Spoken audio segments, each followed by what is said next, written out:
नमस्कार प्यारे विद्यार्थियों, आप लोगों का फिर से एग्री कोचिंग बाय विकास सर परिवार में स्वागत है। हम लोग रोज एग्रीकल्चर के बेहतरीन प्रश्नों के साथ मुलाकात करते हैं। जैसा कि आप लोगों को पता है, कृषि विज्ञान से संबंधित जितने भी एग्ज़ाम होते हैं, चाहे BHU हो, ICR, AFO, IBPS, agriculture TGT, PGT, UP CATET, जो भी इस प्रकार के कॉम्पिटिटिव एग्ज़ाम होते हैं उनसे संबंधित प्रश्नों को हम रोज़ाना लेकर आते हैं। प्यारे विद्यार्थियों, जितने भी आप लोग हमारे चैनल से जुड़े हैं, सबका हम एग्री कोचिंग बाय विकास सर परिवार में स्वागत करते हैं। आज की जो क्लास रहने वाली है, यानी कि गोभी वर्गीय फसलों से भाग 3, ठीक है, 2 पार्ट इसके हो चुके हैं। पार्ट 3 है, इसके अंदर जो क्वेश्चन रह गए हैं उसको हम अध्ययन करेंगे। अगर आप लोग पार्ट 1 और पार्ट 2 नहीं देखे हैं तो प्लेलिस्ट में जाकर, हॉर्टिकल्चर की प्लेलिस्ट बनी हुई है, उसमें जाकर देख सकते हैं। तो चलिए शुरुआत करते हैं अपने फर्स्ट क्वेश्चन से। फर्स्ट क्वेश्चन हमारा कह रहा है, निम्नलिखित में से फूल गोभी की अगेती किस्म है। ठीक है, इसमें से बताना है अगेती किस्म कौन सी है फूल गोभी की। पूसा स्नोबॉल 2, पूसा सुप्रभा, पूसा शरद, पूसा अर्ली सिंथेटिक। तो यहाँ बात करेंगे, स्नोबॉल जो है ये देर वाली किस्म है। ठीक है, कौन सी किस्म है? देरी वाली किस्म है। ये आपको याद होना चाहिए, बहुत बार ये किस्म पूछा गया है एग्जामों में। उसके बाद पूसा, यहाँ पर ये जो है पूसा शरद, ठीक है, ये ठंडे सीजन के लिए किस्म है। ठीक है, ठंडे मौसम में इसको, ठंडी जलवायु वाले क्षेत्रों में इसको लगाया जा सकता है। और यहाँ पर डी ऑप्शन है, ये हमारा करेक्ट आंसर हो जाएगा। ठीक है, पूसा अर्ली सिंथेटिक जो है ये फूल गोभी की अगेती किस्म है। ठीक है, तो डी ऑप्शन यहाँ पर राइट आंसर हो जाएगा। चलते हैं क्वेश्चन नंबर 2 पर। क्वेश्चन नंबर 2 आपकी स्क्रीन पर है। क्वेश्चन कह रहा है, फूल गोभी की अगेती किस्मों की देरी से बुआई करने पर क्या प्रभाव पड़ता है। अगर फूल गोभी की हम देरी, अगेती जो किस्म रहेगी उसकी हम देरी से बुआई करेंगे तो फूल गोभी पर क्या प्रभाव पड़ेगा? अंधापन, बटनिंग, होलो स्टेम या फजनेस। इन चारों में से बताइए कौन सा करेक्ट आंसर हो जाएगा। चारों ही जो है ये फिजियोलॉजिकल डिसऑर्डर है गोभी के। ठीक है, सबसे पहले हम अंधापन की बात करेंगे। अंधापन क्या होता है? यानी कार्ड का न बनना। ठीक है, जो गोभी होती है कार्ड का ना बनना, उसको क्या कहते हैं? उसको कहा जाता है अंधापन। ठीक है, कार्ड का ना बनना अंधापन कहा जाता है। यहीं पे लिखेंगे ये किसके कारण होता है? ये कम टेम्परेचर के कारण होता है, यानी कि कम तापमान के कारण होता है। ठीक है, तापमान के कारण होता है, ये आप याद रखेंगे। ठीक है, तो ये हो गया इसके बारे में, अंधापन के बारे में। यही हम चर्चा करेंगे कि फजीनेस क्या होता है या फसीनेस क्या होता है, फजीनेस क्या होता है, ये आप बताएंगे। यानी कि कार्ड का पूर्ण रूप से अवांछित नहीं होना। ठीक है, कार्ड जो होता है ये छितराया रहता है। कार्ड का पूर्ण रूप से विकसित नहीं होना, पूर्ण रूप से विकसित नहीं होना, या कह सकते हैं कार्ड का छितरा हुआ रहना। ठीक है, छितरा हुआ रहना, ये होता है फजीनेस। ठीक है, ये फजीनेस किसके कारण होता है ये भी आपको याद होना चाहिए, यानी कि नाइट्रोजन की कमी के कारण होता है। ठीक है, नाइट्रोजन की कमी के कारण होता है और लो और हाई टेम्परेचर के कारण होता है। ठीक है, लो और हाई टेम्परेचर के कारण होता फजीनेस। 2 चीज आप लोगों को समझ में आ गई होगी। अब देखिए यहाँ पर होलो स्टेम दिया हुआ है, होलो स्टेम। ठीक है, अब इसकी चर्चा करेंगे। होलो स्टेम यानी कि किसके कारण होता है? ये नाइट्रोजन की अधिकता के कारण होता है। ठीक है, नाइट्रोजन की अधिकता के कारण होता है होलो स्टेम। अब इसमें क्या होता है? नाइट्रोजन की अधिकता के कारण होता है। उसके बाद अब यहाँ बटनिंग के बारे में यहाँ जानेंगे कि बटनिंग क्या होता है। बटनिंग भी काफ़ी इंपॉर्टेंट है, बहुत बार परीक्षाओं में आया हुआ है। कार्ड का छोटा आकार होना। ठीक है, कार्ड का छोटा आकार होना, उसको क्या कहते हैं? छोटा आकार होना, उसको बटनिंग कहा जाता है। ठीक है, ये क्यों होता है? समय पर बुआई नहीं हो पाती है। ठीक है, समय पर बुआई नहीं होना, या देर से बुआई करना, ये किसके कारण हो जाता है? नाइट्रोजन की कमी के कारण होता है। ठीक है, नाइट्रोजन की कमी के कारण हो जाता है, या अर्ली और लेट वेराइटी जो होती हैं हम देर में बोते हैं, इसके कारण ये हो जाता है। तो यहाँ पर जो हमारा करेक्ट आंसर हो जाएगा, यानी कि डी ऑप्शन यहाँ पर राइट आंसर हो जाएगा। डी ऑप्शन यहाँ पर राइट आंसर। चलते हैं क्वेश्चन नंबर 3 पर। क्वेश्चन नंबर 3 आप देखिए, इसको पढ़िए ध्यानपूर्वक, काफी इंपॉर्टेंट क्वेश्चन है। आप लोग ये नाम पहली बार सुने होंगे। करम कल्ला के नाम से किस सब्जी को कहा जाता है, या करम कल्ला के नाम से किस सब्जी को जाना जाता है? किस सब्जी का नाम करम कल्ला उपनाम है, ये आपको बताना है। टमाटर है, बैगन, पत्ता गोभी, फूल गोभी, इन चारों में से बताइए कौन सा करेक्ट आंसर हो जाएगा। पहले हम टमाटर के उपनाम देखेंगे। टमाटर को किस उपनाम के नाम से जाना जाता है? बिलायती बैगन के नाम से जाना जाता है। ठीक है, बिलायती बैगन के नाम से जाना जाता है। ठीक है, और दूसरा वुल्फ एप्पल के नाम से जाना जाता है। ठीक है, wolf of Apple, wolf of Apple के नाम से जाना जाता है। एक और नाम याद रखेंगे, लव ऑफ एप्पल। ठीक है, लव ऑफ एप्पल के नाम से भी।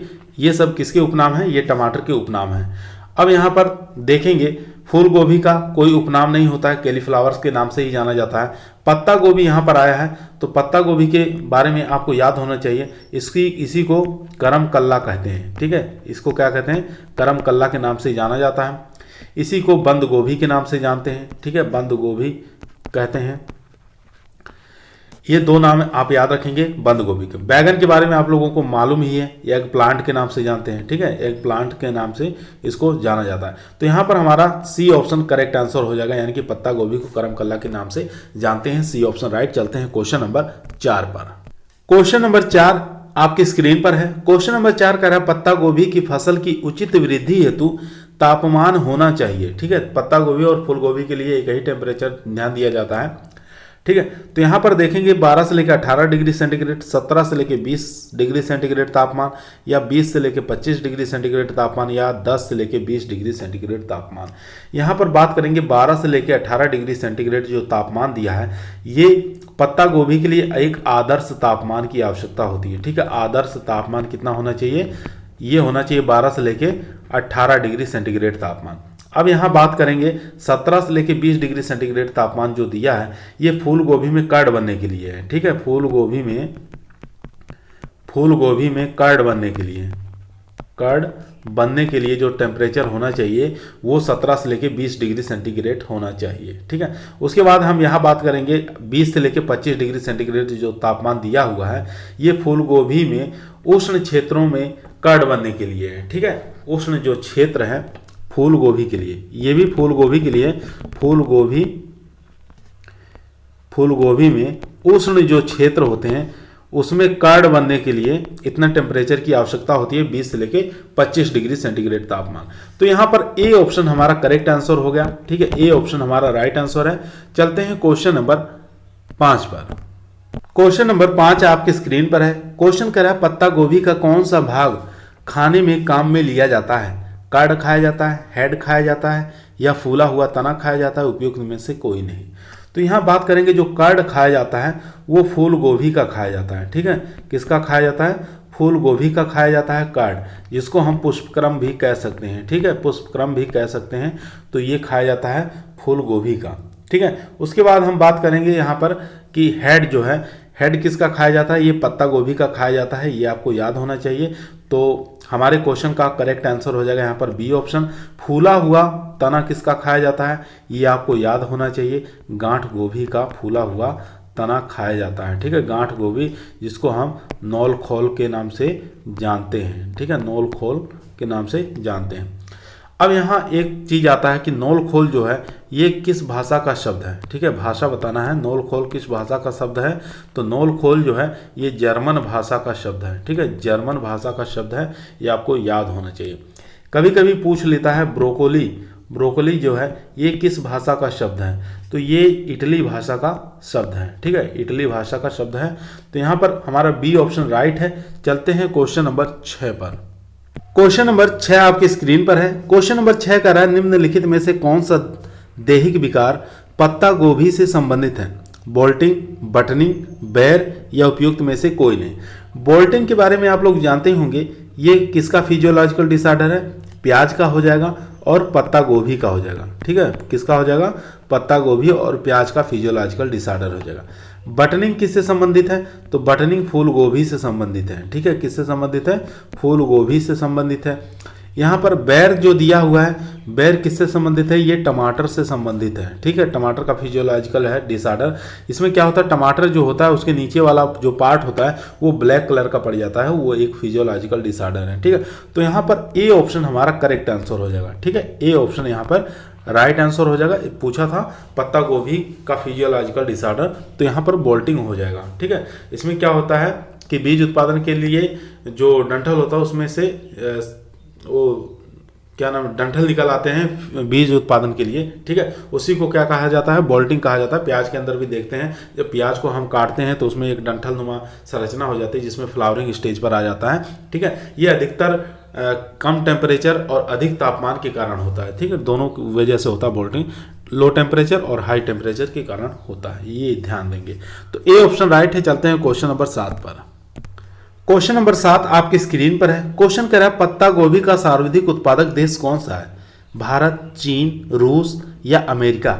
बात करें, चाहे यहाँ पर पत्ता गोभी आ जाए, ठीक है, चाहे पत्ता गोभी आ जाए, चाहे फूल गोभी दे दे, चाहे फूल गोभी दे दे, दोनों में ही जो फर्स्ट रैंक रखता है वो कौन सा देश रखता है? चीन का प्रथम स्थान है, सेकंड नंबर पर भारत का है। ठीक है, प्रथम स्थान चीन का है, दूसरे स्थान पर भारत का है, ये आपको याद होना चाहिए। तो यहाँ पर बी ऑप्शन हमारा राइट आंसर हो जाएगा। ठीक है, अगर यहाँ पर चीन नहीं देता तो इंडिया का स्थान आ जाता। चलते हैं क्वेश्चन नंबर 8 पर।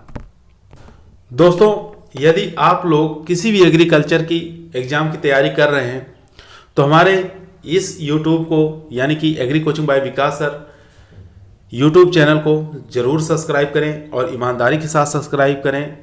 ये जो आप लोगों का चैनल है काफ़ी अच्छा चैनल है, इस पर एक से एक क्वेश्चनों को, बेहतरीन क्वेश्चनों को लाया जाता है। तो आप लोग इसको ध्यानपूर्वक पढ़िए और इसको चैनल को जरूर से जरूर सब्सक्राइब करिए और इस वीडियो को अधिक से अधिक दोस्तों में शेयर करिए। क्वेश्चन नंबर 8 आपकी स्क्रीन पर है।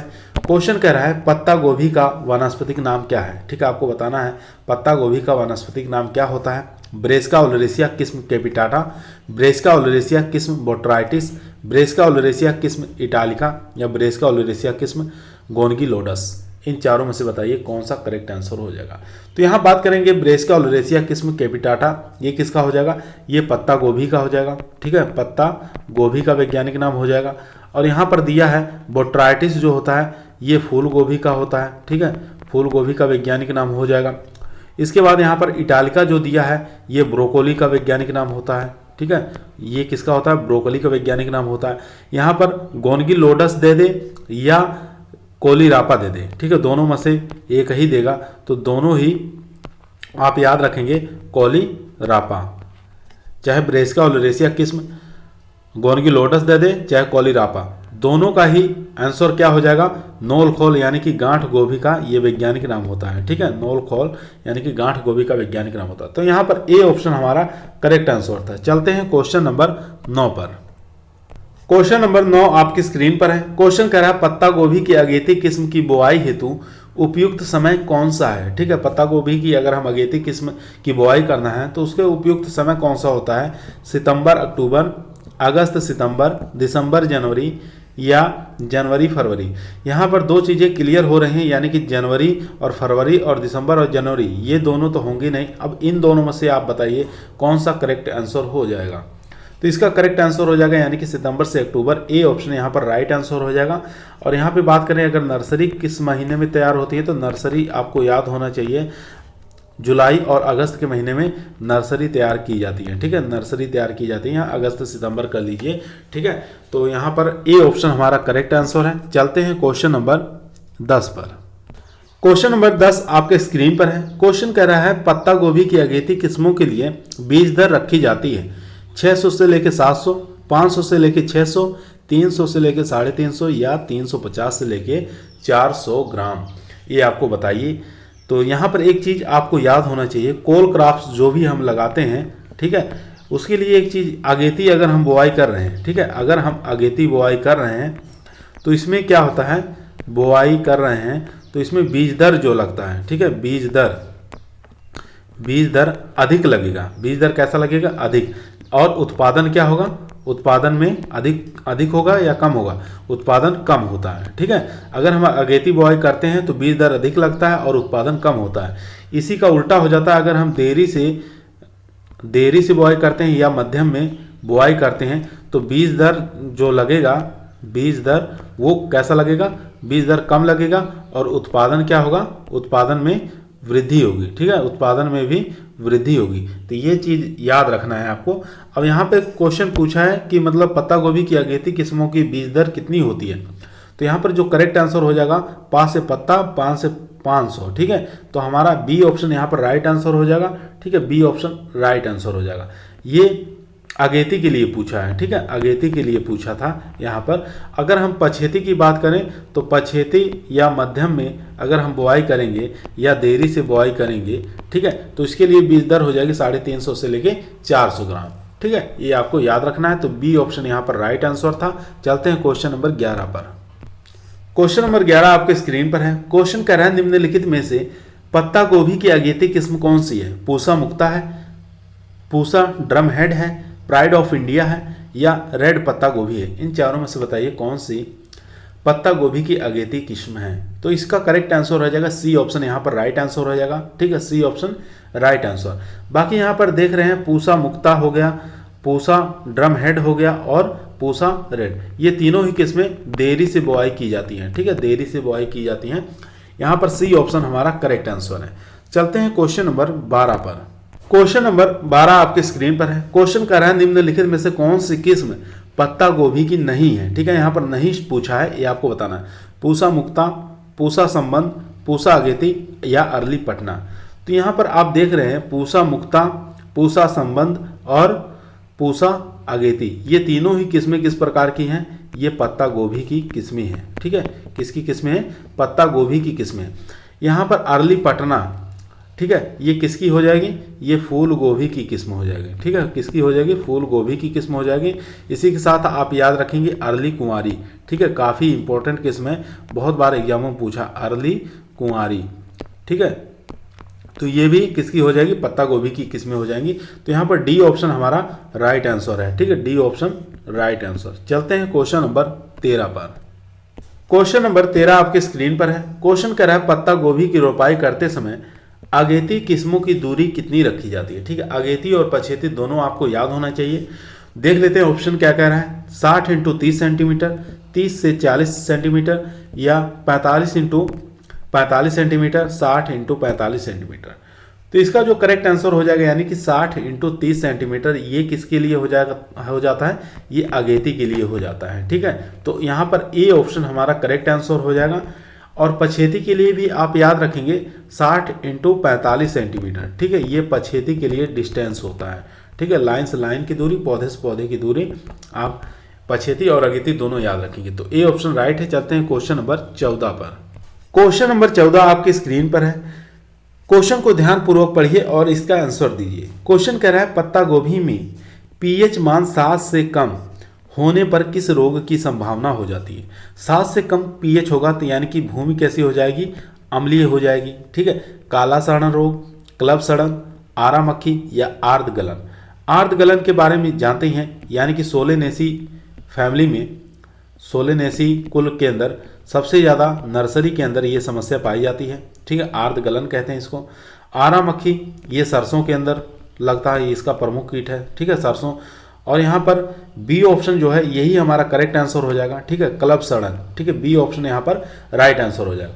किसके कारण होता है, ये प्लाज्मोफेरा ब्रेसिकी के कारण होता है, ठीक है, किसके कारण होता है, आपको याद होना चाहिए, प्लाज्मोफेरा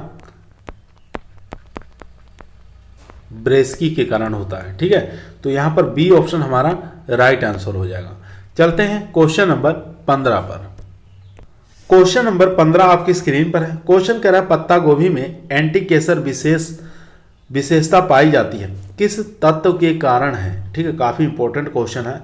पत्ता गोभी में एंटी केसर की विशेषता पाई जाती है, किस तत्व के कारण होता है? सिनीग्रेन के कारण, या एंडोल 3 कार्बोनॉल के कारण, या रेस्वेस्ट्रोल के कारण, या उपयुक्त में से कोई नहीं। इन चारों में से बताइए कौन सा करेक्ट आंसर हो जाएगा। सिनीग्रेन के कारण जानते हैं ब्रेसिकेसी फैमिली के अंदर ये पाया ही जाता है, ठीक है। ब्रेसिकेसी जितनी भी फैमिली होती है उसके अंदर ये सिनीग्रेन पाया जाता है, जिसके कारण हल्का कड़वाहट आता है, ठीक है।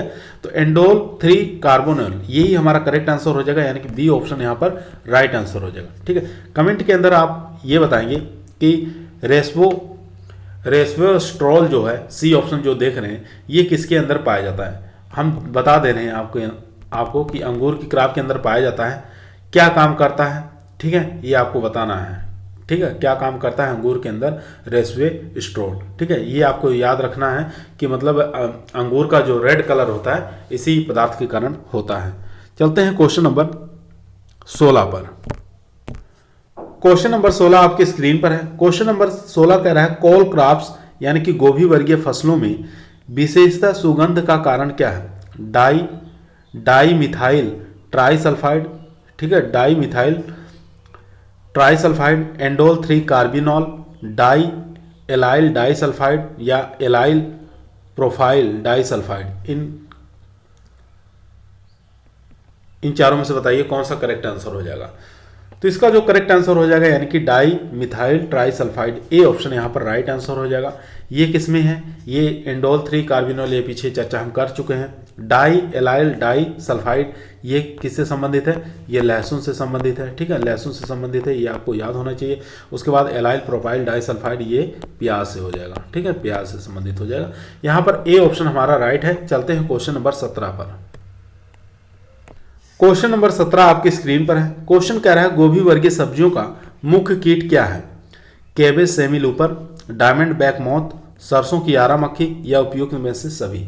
इन चारों में से बताइए कौन सा गोभी वर्गीय सब्जियों का प्रमुख कीट माना गया है। काफ़ी इंपॉर्टेंट क्वेश्चन है, बहुत बार एग्जामों में आ चुका है, ठीक है। आगे भी इस क्वेश्चन की छपने की काफ़ी ज़्यादा संभावना है। तो बी ऑप्शन यहाँ पर ये बी ऑप्शन यहाँ पर राइट आंसर हो जाएगा, ठीक है। बी ऑप्शन यहाँ पर राइट आंसर DBM, जिसको डायमंड बैक मॉथ कहा जाता है, ये गोभी वर्गीय सब्जियों का प्रमुख कीट है, ठीक है। तो बी ऑप्शन राइट है। चलते हैं क्वेश्चन नंबर 18 पर, जो कि आज के हमारी क्लास का लास्ट क्वेश्चन रहेगा। क्वेश्चन नंबर 18 आपकी स्क्रीन पर है। क्वेश्चन कह रहा है फूल गोभी और पत्ता गोभी में फल का प्रकार क्या है, ठीक है, फल का प्रकार पूछा है। तो ये आपको बताना है, बेरी है, सिलिकुआ है, कैप्सूल है, या कैटकेन है। तो यहाँ पर बात करेंगे बेरी जो होता है ये मिर्च का फल का प्रकार, टमाटर का, ठीक है, टमाटर का हो गया, और बैगन का हो गया, ठीक है, ये सब आप याद रखेंगे। सिलिकुआ जो होता है यही हमारा करेक्ट आंसर हो जाएगा। फूल गोभी और पात गोभी का फल का प्रकार जो होता है सिलिकुआ होता है, यानी कि बी ऑप्शन यहाँ पर राइट आंसर हो जाएगा। कैप्सूल किसका फल का प्रकार है? तो जानते हैं भिंडी का फल का प्रकार क्या है? कैप्सूल होता है। कैटकेन क्या है? कैटकेन एक पुष्पक्रम का प्रकार है, ठीक है, पुष्पक्रम का प्रकार है, ये आपको याद होना चाहिए। कैटकेन जो पुष्पक्रम का प्रकार होता है, यानी कि पत्ता गोभी का पुष्पक्रम का जो प्रकार होगा ये हो जाएगा कैटकेन, ठीक है। और यही बात करेंगे कि साइमोस जो होता है, या रेसिमोस कह सकते हैं, रेसिमोस, ठीक है, रेसिमोस जो पुष्पक्रम का जो प्रकार है ये हो जाएगा फूल गोभी का, ठीक है, फूल गोभी का हो जाएगा रेसिमोस, और पत्ता गोभी का कैटकेन हो जाता है। तो यहाँ पर बी ऑप्शन राइट। आज की वीडियो कैसी लगी आप लोगों को कमेंट के अंदर बताएंगे, और अगर आप लोग लाइक नहीं किए हैं तो वीडियो को लाइक ज़रूर करिएगा, और अगर नए हैं चैनल पर सब्सक्राइब जरूर करिए, ठीक है। तो कल फिर एक नए वीडियो के साथ हम लोग मुलाकात करते हैं, तब तक सभी लोगों को धन्यवाद।